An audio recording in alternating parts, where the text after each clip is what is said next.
आज हम थर्ड आई के इतने बड़े प्रांगण में अमलतास के पेड़ के नीचे खड़े हैं। आप सोच रहे होंगे हम यहाँ क्यों खड़े हैं। रेडिएशन, हम पिछले 1.5 साल से एक सब्जेक्ट पे काम कर रहे हैं पेशेंट्स के बेनिफिट के लिए। इलेक्ट्रोमैग्नेटिक रेडिएशन और उससे होने वाली बीमारियां या injuries to the cell and the body. किसको रेडिएशन बोलते हैं, रेडिएशन इंजरी क्या होती है, रेडिएशन से कौन कौन सी बीमारियां होती हैं। मैं मॉडर्न मेडिसिन में न्यूक्लियर मेडिसिन प्रैक्टिस करता हूँ। दैट इज़, ये चीज़ संभव है बिकॉज रेडिएशन को हमने टैप किया है to for the benefit of mankind. हम डायग्नोज करते हैं डिजीज़ से। लेकिन रेडिएशन कितने प्रकार के होते हैं और क्या क्या इंजरीज उससे संभव है, एक बार मैं आपको बताऊं। वायलेट से लेके रेड तक ये जो डिवीजन है विजिबल लाइट का, ये रेडिएशन नहीं पैदा करता है। वायलेट के बियॉन्ड अल्ट्रावायलेट, उसके बियॉन्ड एक्सरेज, उसके बियॉन्ड गामा रेज, ये सभी रेडिएशन पैदा करते हैं।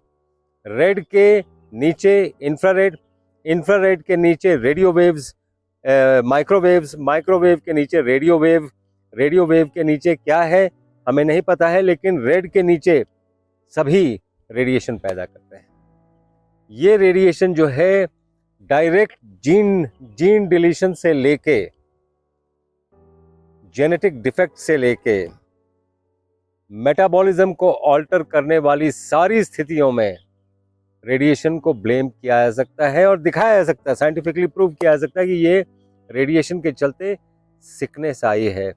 तो चाहे वो एक्सरे का रेडिएशन हो, चाहे वो टेलीफोन का रेडिएशन हो, दोनों रेडिएशन हार्मफुल हैं। और एक्सरे बेशक आप ना करवाते हो, टेलीफोन तो आपके पास होगा ही। तो आपके लिए ये वीडियो आपके लिए है। आप देखें, मैं आपको एक डिवाइस दिखाता हूँ आज, electromagnetic tester, electromagnetic radiation tester है ये।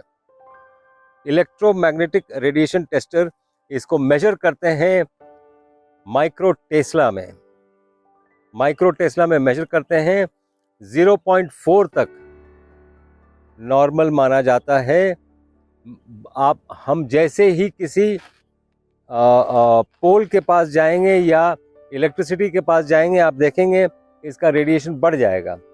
अभी आप देखिए अमलतास के पेड़ के नीचे अब मैं खड़ा हूँ, ये थर्ड आई है। थर्ड आई में अमलतास का पेड़ है जो हम लोग गैस्ट्रिक डिसऑर्डर्स के लिए इसके पत्ते यूज करते हैं ग्रीन जूस में, और कैंसर्स के लिए भी। इसके नीचे खड़ा हूँ, 0.00 माइक्रो टेस्ला है, मतलब रेडिएशन फ्री जोन है ये। इन अ नटशेल, पेड़ों से प्यार करना शुरू करें, पेड़ों के पास जाना शुरू करें, फिर से पिकनिक मनाना शुरू करें जो आप भूल चुके हैं, क्योंकि पिकनिक आपके 5 स्टार्स में होते हैं। आप जंगल में जाएं, पिकनिक मनाएं, कम से कम और कुछ नहीं, आप 0 रेडिएशन में जा रहे हैं। आप हमारे पास भी आ सकते हैं थर्ड आई में। ये जो आप इंस्ट्रूमेंट देख रहे हैं, इलेक्ट्रोमैग्नेटिक रेडिएशन टेस्टर है ये। अभी जो आपके स्क्रीन पे आ रहा है, आप इसमें रीडिंग देखिए और देखिए लाल रंग की बत्ती जल रही है। That means it's a dangerous zone, danger level में पहुंच गया है। ये भारत की राजधानी के एक छोटे से विभाग का रोड की तस्वीर है। ये रेडिएशन का स्तर है वहां पे। अब आप देखिए, अब आप ये रीडिंग देखिए। ये मैं थर्ड आई में अमलतास पेड़ के नीचे खड़ा हूं और यहाँ पर 0.00 माइक्रो टेस्ला है। माइक्रो टेस्ला में रेडिएशन मेजर होते हैं। तो आपको उपाय बताया जा रहा है कि हाई रेडिएशन से लो रेडिएशन जोन में कैसे आना है, जीवन कैसे रखना है, ताकि आप रोज कहीं ना कहीं लो रेडिएशन जोन में जा सकें और अपने आप को स्वस्थ कर सकें। बिकॉज रेडिएशन रिलेटेड इंजरीज कई होती हैं, चाहे वो एक्सरे की रेडिएशन हो, चाहे वो गामा रेज की हो, चाहे वो रेडियो वेव की हो, चाहे वो माइक्रोवेव की हो।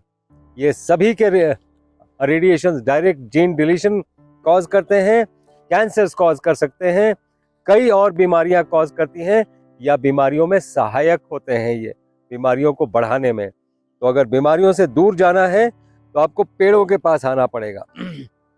हम अपने थर्ड आई में जो इंटर्नशिप प्रोग्राम कर रहे हैं उसमें हम ये और डिटेल में रेडिएशन एंड रेडिएशन इंजरीज के ऊपर पूरा का पूरा 2 सेशन डेडिकेट करने वाले हैं, ताकि हमारे स्टूडेंट्स को भी समझ में आ जाए कि रेडिएशन से क्या क्या चीज़ें देखनी हैं, पेशेंट के क्या क्या सिकनेसेस हैं, क्या क्या सिम्टम्स हैं, रेडिएशन के चलते तो नहीं है, डी रेडिएट कैसे करेंगे, या नो रेडिएशन जोन में कैसे लेके जाएंगे, वो मैं आपको दिखा रहा हूँ यहाँ पे।